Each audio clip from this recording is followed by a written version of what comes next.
Well, first of all, thanks for inviting me here. Happy to be here.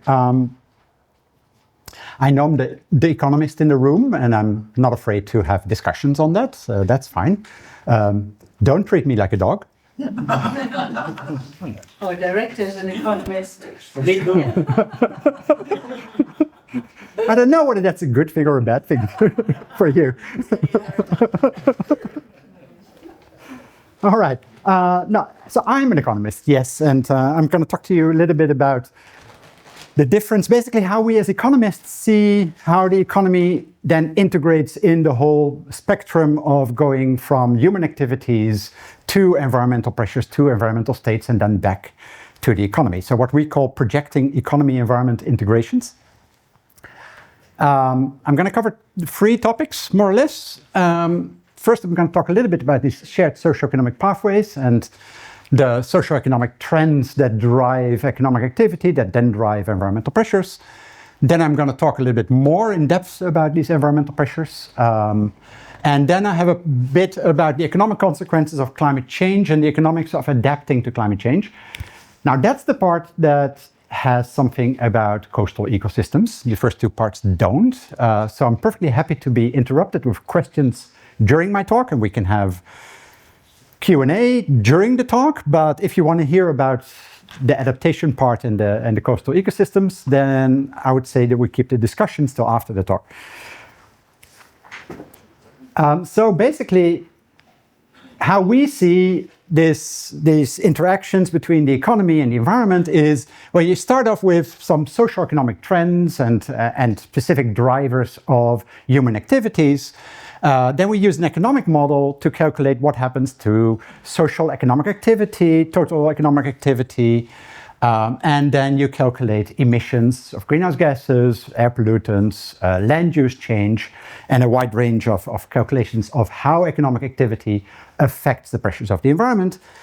And then what we normally do, and this makes it kind of, this loop is what we call an integrated assessment, is that we go from the economic model to an environmental model that can calculate from, say, emissions, what happens to greenhouse gas concentrations, what happens to temperature change, etc. And then from this state of the environment type of models, we go to impact models. So again, using climate change, because I think that's more or less the topic of this conference, using that as an example, if you have concentrations, if you have temperature change, you can calculate sea level rise, you can calculate yield impacts in agriculture, etc. And you can calculate all kinds of biophysical impacts. Crop yields is among them. And then once you have those, you can feed that back into your economic model and say, well, if your crop yields are lower and if your labor productivity is lower because of these environmental impacts, then what happens to your economic activities? You get all these shifts in your economy, you get changes in sectoral productivity. That means changes in relative prices, means that consumers are going to change their behavior a little bit. Firms are going to produce a bit different. And that then gives us a new GDP projection and a new projection of economic activity. So you have the full loop back. So that's how we normally do it. And then what I want to stress is what comes in there, of course. I put it here as a separate box on adaptation. But that's a very complex thing that we always need to take into account, because if you have these impacts, if you know that your sea level is going to rise by 50 centimeters and you have a coastal property, your house is 25 centimeters above sea level and it's on the coast, you know you're going to get flooded. What happens is not that your house is going to get flooded and you lose the house. No, what you probably do is you move your high value economic activities more inland towards places that now have lower value, and you lose some of the lower value land. So you get these types of response functions and responses that mean that if you just look at, all the value that is at risk, that's an overestimation of the expected economic impacts, because you do get responses. Normally this adaptation thing is integrated in an economic model, but we are only so and so capable of doing that because there's a big mismatch between how local and specific level adaptation normally is, adaptation measures are, versus how kind of top-down our economic models are, which use big economic sectors and describe only a representative household, for example. So we always have to rely a little bit extra on how we deal with adaptation in our economic models. So then the first part is then the socioeconomic trends and the specific drivers of environmental pressures as we feed them into the economic model. So for these SSP scenarios, we had originally published those in 2017, and Michael already alluded to them. So basically we have created 5 scenarios that describe whether we have more challenges for adaptation or more challenges for mitigation. And the idea was that this, basically we did this, I think we started this in 2010, 2011. And the idea was that we used to have these SRES scenarios where actually the IPCC themselves were creating scenarios. This is how the future might look, that is how the future might look. And then there was a big review of the IPCC process, and then basically governments and reviewers said, well, the IPCC is a review body and should not create their own scenarios. So what IPCC did then is they asked the Integrated Assessment Modeling Consortium to create scenarios for the IPCC. So these are scenarios for the IPCC, but not by the IPCC. Just like my scenarios of GDP are for these SSPs, but they're not official OECD projections, they're not official OECD scenarios. So what we do is we team up with YASA, the population and demographics group there, to come up with, I might do that again, let's see. So we team up with these, with the people, the demographics people, and they come up with projections for these 5 scenarios about how population grows over time and also how education levels grow over time. So you see here gradually moving until 2100 that you see much more high educated people, and also you see an aging of the society as you see that these peaks are moving up. And you see, it's not that clear in this graph, but you also see an increase in education of women in these projections. So this is a middle of the road scenario. But of course, with SSPs, the idea is we have different scenarios reflecting different possible futures, and therefore we have 5 different types of demographic projections, like as shown here. And they vary quite widely, and so you get really differences in population, you get differences in education projections, you get differences in migration flows, and all these then feed into our economic model to then figure out what happens to labor supply, what happens to education, human capital in the economy, etc.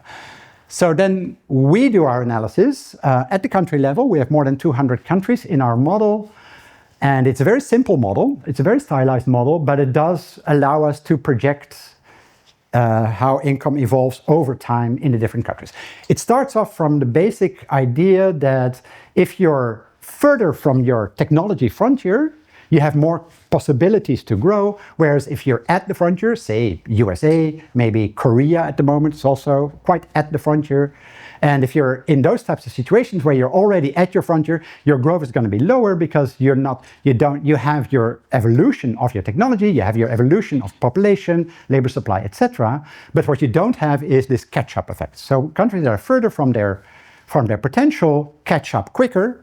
So this is what's happening right now in China, India, right? You have fast growth because they are rapidly catching up, but then this of course doesn't sustain. We can already see that in China, where growth rates have come down already quite a bit, and where everybody is very worried about long-term growth rates in China not keeping up. Whereas in India, this is still an ongoing process, and what we presume in a way is that there's also a lot of potential for growth in Africa. We already had a decade with 6-7% growth per capita in Africa. It didn't really sustain, but that is something that we see unless there are things like wars or other external effects that might come back. So we made these projections originally in 2017. Well, we published them in 2017. So we then, after almost 10 years, we wanted to see how well did we do. And then for developed countries, for the G7, we were actually quite spot on, except that we didn't predict COVID crisis. But that's something that we're not that ashamed of. But for the rest, it looks pretty well. But if you look at sub-Saharan Africa, I think I'm accidentally jumping ahead. If you look at sub-Saharan Africa, there was a big commodity crisis in 2015 or 2016, and that caused a slump in economic growth in Africa that sustained for quite a while. So there was a clear need that we overestimated growth in Africa and therefore need to update these projections. So these are now fully available online. You can use them. If you're using the old SSP projections, please don't. Please use the new ones. They're much better. But they are just updates of the numbers, better data, etc. They're not changes in the storylines, for example. We don't suddenly have a degrowth scenario where countries are deciding that economic growth is no longer important and where they move on to other indicators and then have no economic growth anymore. All right, second topic is if you have these socioeconomic trends and you add some specific drivers, what then happens to the pressures on the environment? So we're currently doing a major report called the Environmental Outlook. We do one roughly every 10 years. Last one was 2012. And this time we decided to look at the triple crisis of climate change, biodiversity loss, and pollution.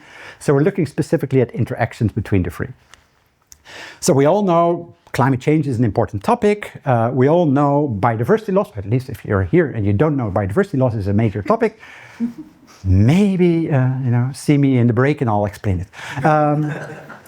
And finally, pollution. Pollution is the one that is so widespread that basically it's very hard to find somebody that has a broad overview of pollution. There are air pollution experts, of course. You have water pollution experts. You have plastics experts. And the thing that's coming up in terms of pollution quite a bit recently is chemicals. And especially what's been in the news is PFAS. This idea of what we call persistent chemicals, forever chemicals. These chemicals that once they enter your body, basically they never leave anymore, and you have them heaping up in your body. Now, my chemicals experts at the OECD tell me that sounds more worrying than it often is. Not all of these are very carcinogenic, and not all of them are very bad for you, but clearly it's not something that we want. But surprisingly, we don't even know how many chemicals are in use. Surprisingly, we hardly know what the environmental effects of these are. And we certainly don't know what the health impacts on the long run are of all these chemicals. So that's clearly an issue for future research. But if you then look at what scientific and policy analysis has been done over these, well, you get climate change is the most, this is on a log scale. So you get much more analysis of climate change than of air pollution, than of biodiversity loss, although the biodiversity loss is increasing quite nicely. Nutrient pollution, not so much. And then plastics is one that was hardly any studies on plastics pollution like 10, 15 years ago, and it's rapidly catching up. And we've probably all seen the news about these plastics negotiations, the international treaty on plastics pollution. We're doing a lot of work on plastics pollution and plastics outlook. So if you're interested in plastics, I'd rather talk about that during the coffee break than about why biodiversity is important. But look at how many studies there actually are on this triple crisis of climate change, biodiversity, and pollution altogether. There's very little analysis of that. So that means that governments are working often in silos. You have a Ministry of Climate or you have a Ministry of Environment. Actually, nowadays, a lot of countries, the Ministry of the climate change is not in the Ministry of Environment anymore. It's either with energy or it's with some other ministry. It's not in the same ministry. Pollution has its own, and biodiversity, and it's all basically very siloed, also in terms of scientific analysis. And what we need is much more analysis of how these things interact. So what we're trying to do is actually have a coherent framework for analyzing these interactions between these three topics. And we're doing this through a combination of two tools. One is our CGE model called ENV linkages. I'm not going to get into how the model works, but it's a large-scale, multi-sectoral, multi-regional dynamic model that looks at economic trends and links that to these environmental pressures. And then we have the integrated assessment model called IMAGE, which is basically a land use, at the core, it's a land use model that describes land use changes and land activities. And then from that IMAGE framework, we get information on land, energy, and agriculture back into our economic model, and we get them back. So we integrate the two, and then we can say something about pressures on these different items, and with that, also the state of the triple crisis and their consequences. Now, this is not, I always like to talk about projections because I'm a modeler that does long-term projections, but this is not something that is necessarily very easy, and trends are not always very smooth. So here's GDP per capita on the x-axis and emissions per capita on the y-axis. And if you look at individual country profiles, there is a general trend that with an income rise normally comes higher emissions, but it's clearly not always everywhere the case.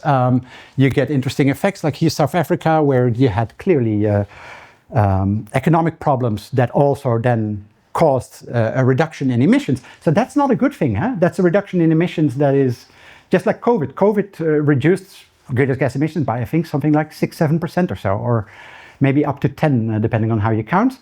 That was not a good thing. I mean, yes, we're happy that there are less emissions, but the cost of achieving that was so high that we'd rather avoid that. So rather we want to go somewhere where you have trends like here in Germany, where you see a steady line where you can continue your economic growth, but actually without the associated environmental pressure.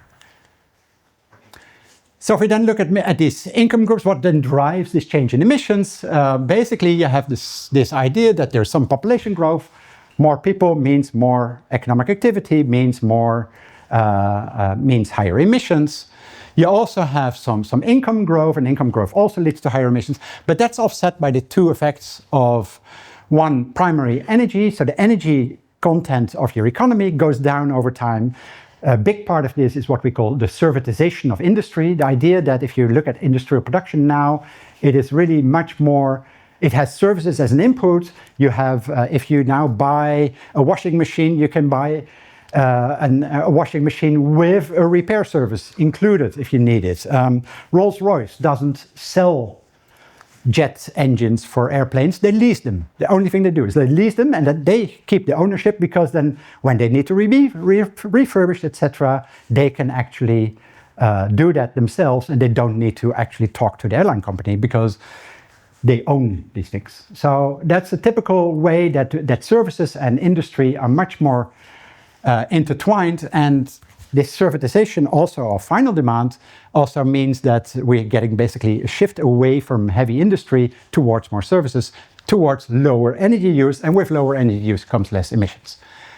And then we also see that here in the light blue, that we have some reduction in the CO2 content of energy in our total. And that's basically things like we're getting more renewables energy, we're getting different type. We're going away from coal, and we're phasing out coal very gradually, and that leads to lower emissions.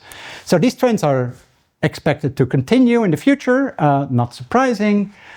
And what you see also here is that population basically, for the future, population growth only plays a big role in in emissions in developing countries, in lower income countries.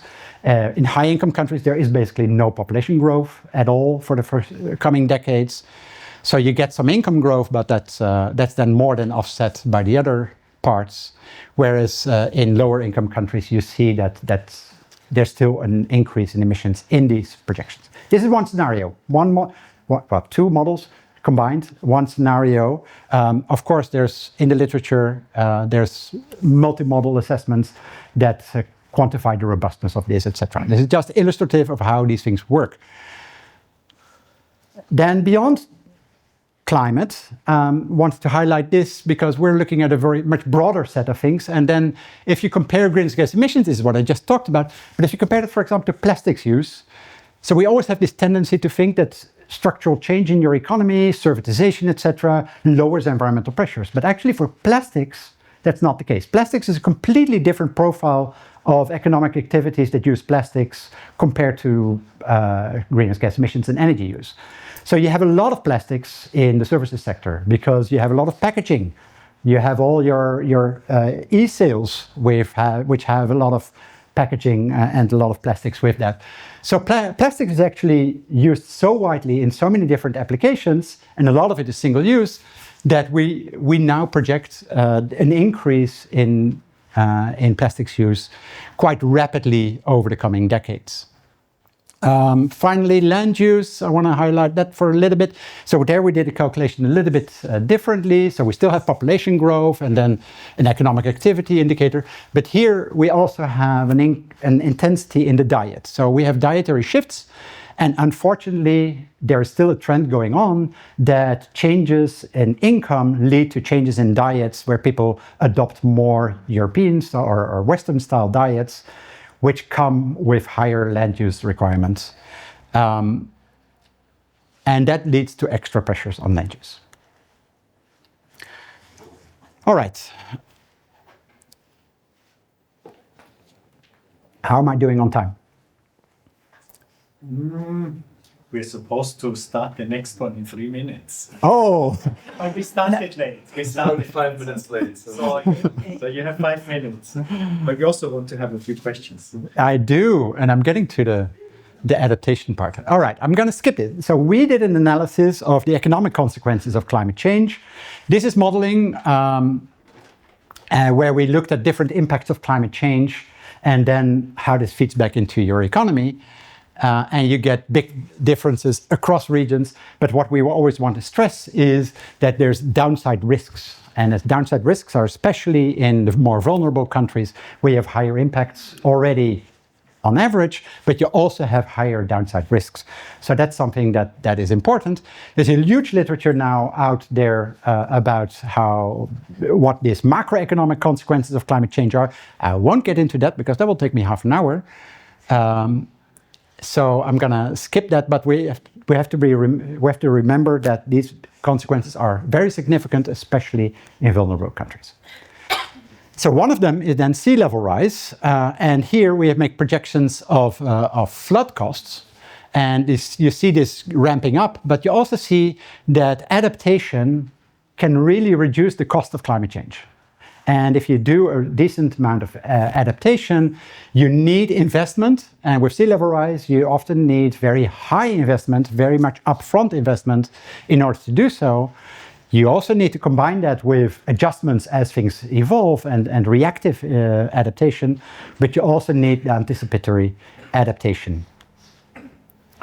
So we did 2 studies on responding to rising seas and adapting to a changing climate in coastal zones. Looking at urban development and land use changes, exploitation of coastal resources and human activities. So I'm gonna not talk in detail about that, but just highlight that what we're basically looking at is that again, governments, policymakers need to have a more integrated approach to these things and make sure that they talk to each other. And the very important thing that we're seeing more and more coming up is this need for governments, for national governments, to talk to local governments, because a lot of the action is happening actually in local governments, and national governments need to facilitate that, need to also, in a way, restrain that and make sure that it's aligned. But there's a big role for making sure that these are well aligned and talking to each other. Nature-based solutions is coming up now as the core response to this. Especially the UK is one of the countries that really pushes for nature-based solutions, and it can really help with tackling climate risks, with coastal climate risk. But nature-based solutions is the big advantage of nature-based solutions is that it's often a very synergetic approach. So I talked about this interaction between biodiversity, climate change, and pollution. Nature-based solutions are very often having benefits for all 3 of these, and not just a climate approach.